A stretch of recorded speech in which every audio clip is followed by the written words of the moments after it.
नवरात्र की कथा प्राचीन समय में राजा सुरथ नाम के राजा थे।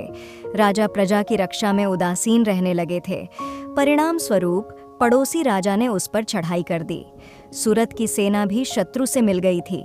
परिणाम स्वरूप राजा सुरथ की हार हुई और वह जान बचाकर जंगल की तरफ भागा। उस वन में समाधि नाम का एक बनिया अपनी स्त्री एवं संतान के दुर्व्यवहार के कारण निवास करता था। उसी वन में बनिया समाधि और राजा सुरथ की भेंट हुई। दोनों का परस्पर परिचय हुआ। वे दोनों घूमते हुए महर्षि मेघा के आश्रम में पहुंचे। महर्षि मेघा ने उन दोनों के आने का कारण पूछा तो वे दोनों बोले कि हम अपने सगे संबंधियों द्वारा अपमानित एवं तिरस्कृत होने पर भी हमारे हृदय में उनका मोह बना हुआ है। इसका कारण क्या है? महर्षि मेघा ने उन्हें समझाया कि मन शक्ति के अधीन होता है और आदि शक्ति के अविद्या और विद्या दो रूप है।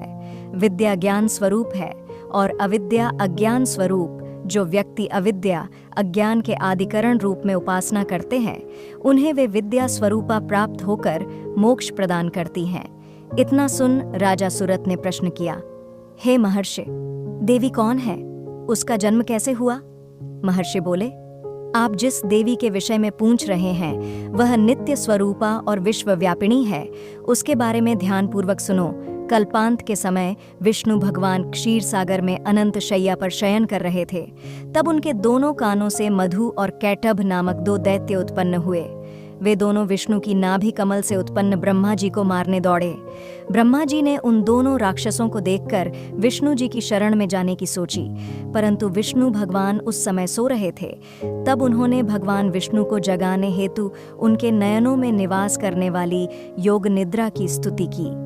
परिणाम स्वरूप तमोगुण अधिष्ठात्री देवी विष्णु भगवान के नेत्र, नासिका, मुख तथा हृदय से निकलकर ब्रह्मा जी के सामने उपस्थित हो गई। योग निद्रा के निकलते ही विष्णु भगवान उठकर बैठ गए। भगवान विष्णु और उन राक्षसों में 5000 साल तक युद्ध चलता रहा। अंत में मधु और कैटभ दोनों राक्षस मारे गए। अर्षि बोले, अब ब्रह्मा जी की स्तुति से उत्पन्न महामाया देवी की वीरता तथा प्रभाव का वर्णन करता हूँ, उसे ध्यान पूर्वक सुनो। एक समय देवताओं के स्वामी इंद्र तथा दैत्यों के स्वामी महिषासुर में सैकड़ों वर्षों तक घनघोर संग्राम हुआ। इस युद्ध में देवराज इंद्र की पराजय हुई और महिषासुर इंद्रलोक का स्वामी बन बैठा। अब देवतागण ब्रह्मा के नेतृत्व में भगवान विष्णु और भगवान शंकर की शरण में गए। देवताओं की बातें सुनकर भगवान विष्णु तथा भगवान शंकर क्रोधित हुए।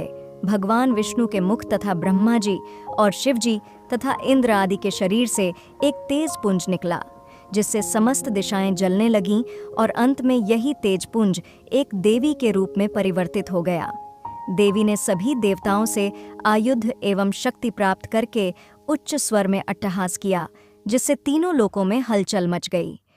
महिषासुर अपनी सेना लेकर इस सिंहनाद की ओर दौड़ा। उसने देखा कि देवी के प्रभाव से तीनों लोक आलोकित हो रहे हैं।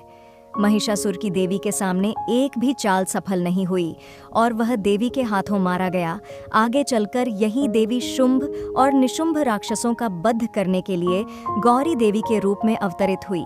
इन उपरोक्त व्याख्यानों को सुनाकर मेघा ऋषि ने राजा सुरथ तथा बनिया से देवी स्तवन की विधिवत व्याख्या की। राजा और वणिक नदी पर जाकर देवी की तपस्या करने लगे। 3 वर्ष तक घोर तपस्या करने के बाद देवी ने प्रकट होकर उन्हें आशीर्वाद दिया। इससे वणिक संसार के मोह से मुक्त होकर आत्मचिंतन में लग गया और राजा सुरथ ने शत्रुओं पर आक्रमण करके विजय प्राप्त करके अपना वैभव प्राप्त कर लिया।